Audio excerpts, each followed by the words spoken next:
Hey everybody, it's Chad with Nobody Else's Auto. We've got some more really cool new inventory to check out tonight. A car that I really don't know much about because I've never owned any. I have had bits and pieces for these cars before, but never actually had one here on the property. They're kind of a popular car. They've got a pretty good following, but had just never stumbled across one until just here recently. So this 1957 Plymouth Savoy is kind of a unique old car. This is a regular four-door sedan, and like I said, I'm a little gray in these areas because I've never had any 57 or 58 Plymouths.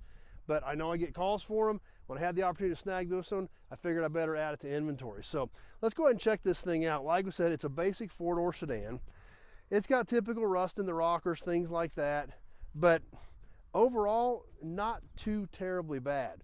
Now, fortunately, a little earlier in this one's life, someone had actually put different tires on this thing, so it does roll, which made it a lot easier for me to get it loaded and get it unloaded. So it does have different tires, or has different or newer tires on it, which made it easy to move. They painted the wheels, put the hubcaps back on it, so it did kind of make it look a little bit better. These cars, like I said, they're unique. They've got fins, they've got chrome, they've definitely got that late 50s Chrysler styling that was so outstanding, but you just don't see that often today. As we come around the front of this thing, we see the big crossbar grille. This front bumper is really unique. This is one piece. The way this comes around the side and then kicks up. Now, that type of a style was pretty common in that era. GM used it a lot. 55, 56 Pontiac used almost in a very similar type configuration. However, they were multi-piece bumpers. This is actually a one-piece bumper made that way. Pontiac, they were all separate pieces that were put together to achieve that effect. But on this Plymouth, one single piece. Had the lower area down here going up and down, the crossbar grille going this way, the big gold badge in the middle of it, and of course Plymouth right across the front, so you knew exactly what it was. These spears on the front fender, also nice ornamental pieces. Don't really serve much purpose. However, they are cool. They do stand out because we got to remember in the 50s it was the jet age, it was styling, and that's what sold cars. Fins and chrome sold cars, and Chrysler had some really great stuff. Now, we don't see these cars as often as we do GM cars in the area. Obviously, you see 57 Chevys everywhere, a lot of that type of stuff, a lot of the other GM stuff, but the Mopar stuff had absolutely amazing styling, but we just don't see as much of it. But we got to remember, back in that time period, nearly half the cars sold in the US were made by GM. So when you look at the amount of market share GM had back then versus the amount of those cars we see today compared to some of this type of stuff, that definitely has something to do with it. Let's take a peek out of the hood of this old Plymouth while we're up front here.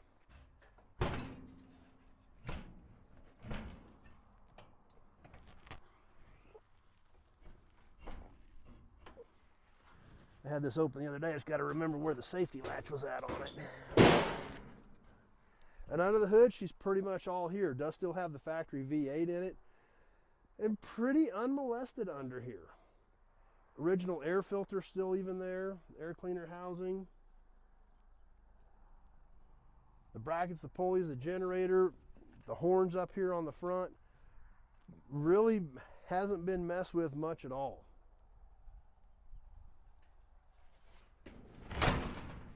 We'll come around over here to the driver's side. And same as the other side, we see this lower spear on it, which is kind of unique. It didn't have a lot of high up trim. They kept it low. They kept it low to the ground. They kept it jet age streaking like to break the two-tone up on this car.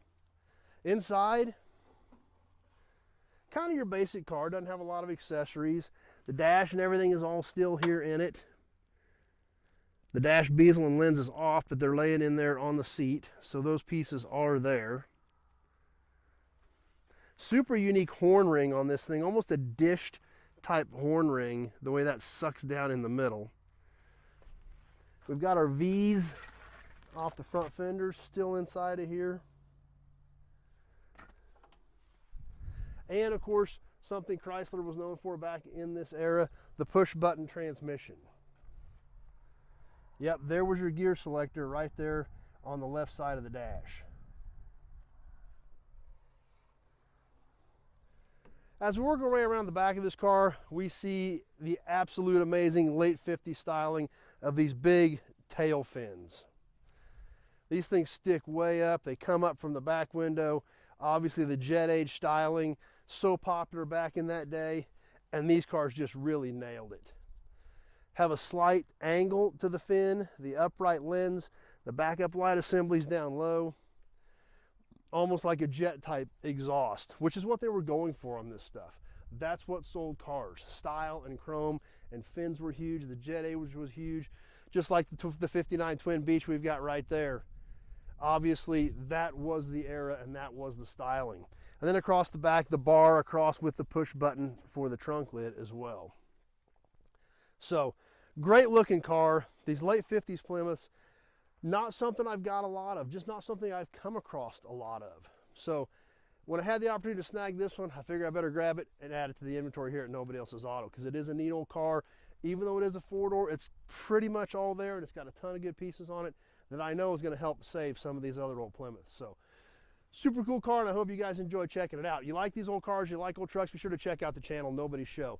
We do a lot of old car stuff on here because that's pretty much about all I know what to talk about. Cars, trucks, memorabilia, but we have a lot of fun with it. So definitely hit that subscribe button, and be sure to check out some of the other videos on some of these other old cars. Plus, don't forget to jump on some of the live stuff we do. We have a lot of fun on there as well.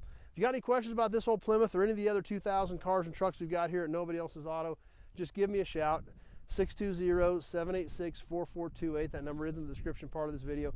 Be happy to have a conversation with you about your project, year, make, model, body style, the parts you need, or what specific project you're looking for. But I need all that information to know if I've got something here that might be able to help you out. With this amount of inventory on the ground, all that information is critical to know if I've got something here to help you with your project. So, hope you enjoyed this one. Thanks for watching. Everybody stay tuned. We got a lot more cool stuff coming up. I have been buying an insane amount of cars this year. We've got a ton of new inventory. You're not going to want to miss any of it. So click that subscribe button and check out some of the other videos. We show up to see you soon on the next one. Thanks for watching, everybody.